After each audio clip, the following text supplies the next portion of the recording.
Because China, China, China, China, China, China, China.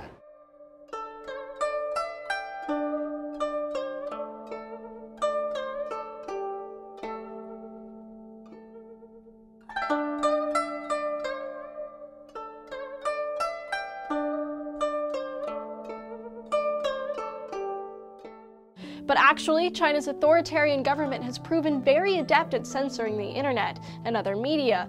So what do they restrict? Well, anything that questions or threatens the ruling Communist Party of China, including any political, religious, and cultural information. This applies to free speech, state and foreign media, in print and online. News agencies are required to report only state-approved news, and any reporter who covers a breaking story without getting that approval can lose their journalist license and even go to prison. International books and movies are also edited before being released to the public. And China has largely prevailed, there are some signs that this will change as opposition grows. A prominent Chinese dissident and recent Nobel Peace Prize winner denounced China's censorship policies on a global stage. Recent student protests in Hong Kong also illustrate some of the youth's disillusionment with their government. Microblogs, which are a cross between Twitter and blogs, have become popular places for them to voice covert discontent. And with the number of China's online users ballooning from around 20 million in 2000 to more than 600 million in 2013, China's net of censorship is reportedly feeling the strain. Hello and welcome to China Focus. I'm Shelley Zhang. For decades, mainland China has been dominated by state-run media, but recent years have seen big changes. These days, besides state-run media, there are thousands of more commercial newspapers, radio stations, and TV broadcasters.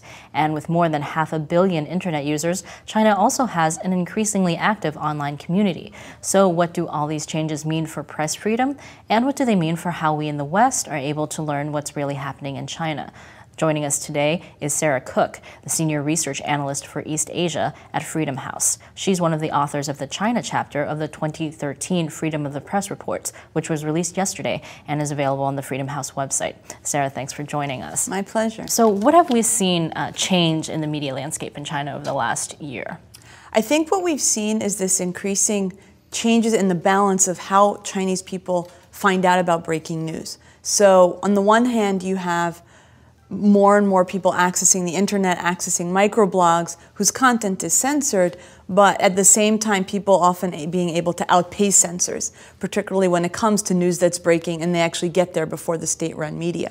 The flip side of it is that the Chinese government and the Communist Party are increasing their pressure on the mainstream media. So the tightness of controls, the intrusiveness of controls, particularly on print media, has been tightened over the last few years, and we saw that even more dramatically in 2000. So one of the things that I found interesting in the report was you mentioned this idea of like state-run media trying to kind of stay kind of ahead of the game and like reporting on things first.